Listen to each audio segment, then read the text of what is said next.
સંત સુજાણને જેનું ઉલટી પલટ્યું આપ સંત તે સ્વયં હરે જેનું ઉલટી પલટ્યું આપ સંત તે સ્વયં હરે આપ ટળી મળ્યા ભગવાનમાં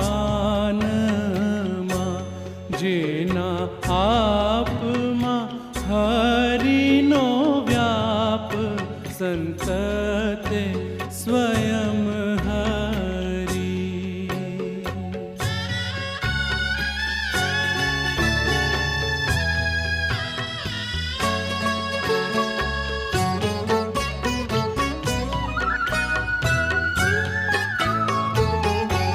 જેના શીશમાં શીશ છે શ્યામનું જેના નૈણમાં નાથના નૈણ સંત તે સ્વયં હરિ જેના મુખમાં મુખ મહારાજનું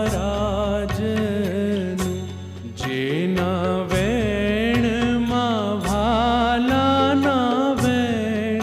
સંત તે સ્વયં હરિ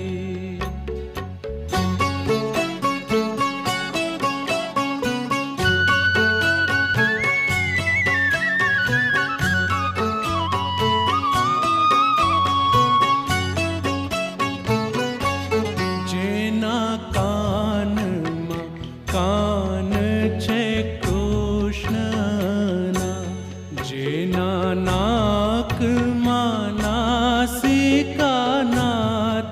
સંત તે સ્વયં હરિ જેની જીભામાં જીભા જીવનની જેના હાથમાં હરિના હાથ સંત તે સ્વયં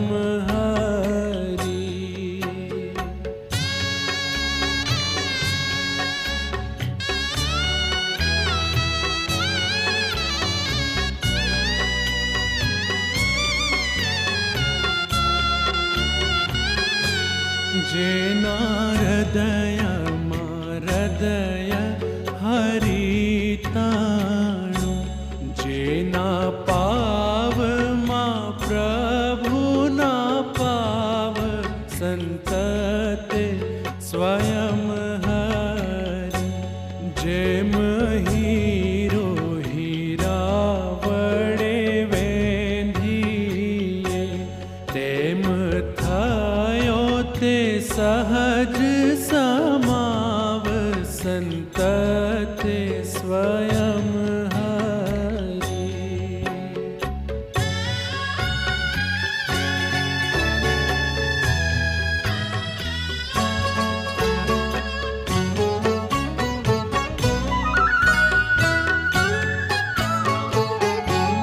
એમ સંત મારા છે શ્રી હરિ માટે સંત છે સુખનું ધામ સંત તે સ્વયં હરિ ધર્મ ભક્તિ વૈરાગ્ય ને જ્ઞાન જે તેને રહેવાનું સંત છે ઠામ સંત તે સ્વયં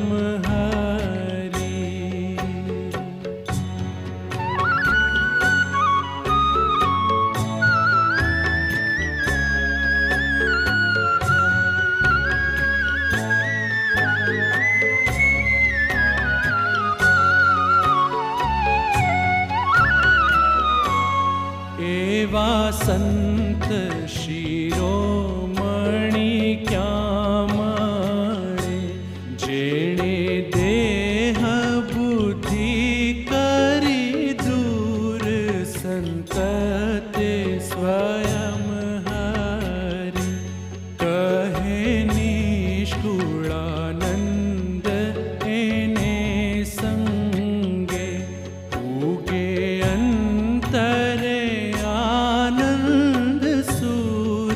સંત તે સ્વયં હરિ ધન્ય ધન્ય એ સંત સુજાણને. આપણે મહારાજના સ્મૃતિ દિન નિમિત્તે પૂજ્ય મોહન સ્વામીને વિનંતી કરીએ કે તેઓ આજના આ પ્રસંગે પ્રાસંગિક ઉદ્બોધન કરશે. પૂજ્ય મોહન સ્વામી. ત્યારે આપણે જોઈ શકીએ છીએ કે બાપાને કેટલી શારીરિક તકલીફ છે, છતાં આપણને લાભ આપે છે અને ખૂબ ઈચ્છા ધરાવે છે. સંતોએ કહ્યું કે બાપા હરિભક્તોને દર્શન જેવા જઈએ, કે ના દર્શન કરવા જઈએ. એટલે કેટલું બધું આપણા માટે છે. એટલે આવી રીતે જે મહારાજના વખતમાં જે 4 સુખની વાત કરી હમણાં, એ બધા સુખ આપણને સ્વામી બાપાએ આપ્યા છે અને અત્યારે આપી રહ્યા છે. આપ્યા છે તો અત્યારે પણ આપણને આપી રહ્યા. અમે જ હમણાં લંડન ગયા હતા, ત્યાં થોડા વખત રહ્યા. ત્યાં 2 મોટા ઉત્સવ થઈ ગયા. સુવર્ણ તુલાની આખી સ્મૃતિ કરાઈ એવો ઉત્સવ, અને લંડન મંદિરને 20 વર્ષ થઈ ગયા એનું બધું. પછી દરેકમાં હરિભક્તોને સંતોને બાપાની ઉપસ્થિતિ જણાય છે. દિવ્ય દેહ ભલે બાપા અહીંયા હતા પણ બધાને એવો અનુભવ થયો છે. એટલે એનું મૂળમાં કારણ શું છે? સંતો જેમને સેવક સંતો છે એ સેવામાં રોકાયેલા છે, એમની જાળવણી, એમની બાપા માટે જે સેવા, એક ઝીણી ઝીણી બાબતમાં પણ એટલું બધું ધ્યાન રાખે છે. પડખું ફરવાનું હોય, આ હોય તે હોય, અને બાપાને તો ગમે ત્યારે ખાડે જવાનું થાય, આ થાય, એટલે એ લોકો તો સતત ઉજાગરા જેવું જ રહે છે, એકદમ ઝપકી ઝપકી. અને બધી પ્રકારે બાપાની રુચિ પ્રમાણે જ કરે છે સેવા. કંઈ જરાક ખામી આવી જતા નથી. એમાં આપણે પૂજ્ય યોગીચરણ સ્વામી, પૂજ્ય નારાયણચરણ સ્વામી, પૂજ્ય યોગ વિવેક સ્વામી, બધા ખાસ કરીને આપણે બીજા બધા સંતો છે પણ ખૂબ ધ્યાન રાખે, ખૂબ ખટકાપૂર્વક, અને નાની નાની બાબતમાં, સૂક્ષ્મ બાબતમાં કંઈક જરાક આમ આટલું થાય તો એકદમ એ લોકોને ખ્યાલ આવી જાય બાપાની રુચિ શું કરવું છે. એટલે આ રીતે આને લીધે આપણને ખૂબ સુખ આવે છે. અને બીજું જો આ કેબિનની અંદર પણ રાખવાનું કારણ છે કે સ્વાઇન ફ્લૂનું બધું બહુ છે, અને સ્વામી બાપાને તો ડૉક્ટરે જ કહ્યું છે, ખૂબ મનાઈ છે કે આપણી વાત જુદી છે, એમની વાત જુદી છે. એટલે એવી સ્થિતિ છે શારીરિક, બહુ સાચવવું પડે. એટલે સ્વામીને અહીંયા અંદર જ આપણે રાખીએ છીએ. પહેલાં આવતા હતા પણ અત્યારે એવી પરિસ્થિતિ નથી. એમ કે બહારનું વાતાવરણ બધું બહુ છે એવું. એટલે ટૂંકમાં બાપા અને સંતો એ સેવામાં છે, ખૂબ જાળવે છે, સાચવે છે. કોઈ આપણે ખરેખર મને જેટ લેગ લાગ્યો છે ને, ગમે તે બેઠા હોય ને એવું ઝોકવાઈ જાય ને ખબર જ ના પડે ક્યાં બેઠા શું છે. અને આ લોકોને આટલા વખતથી જેટ લેગ જેવું જ છે બધા. અને તો બિચારા બધા ખૂબ સેવા એવી રીતે કરે છે અને આપણને લાભ અપાવે છે. અને બધી એટલે બે સાથે બાપાની સેવા પછી બાપાની રુચિ પ્રમાણે આપણને લાભ અપાવે છે. અને તો એ ના થાય. હરિભક્તોને જેમ બને એમ બાપાને લાભ મળે આવે એ પણ ધ્યાન રાખીને જ્યારે જ્યારે બાપાને અનુકૂળ હોય તરત ગોઠવી દે બહાર બાપાને દર્શન બધું. બધી રીતે આપણને આવી રીતે લાભ મળ્યો છે.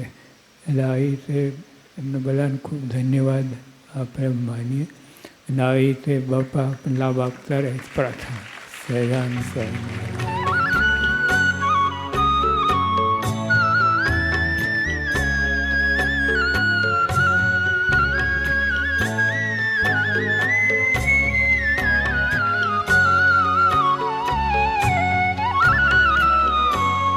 એવા સંત શિરોમણી ક્યાં મળે, જે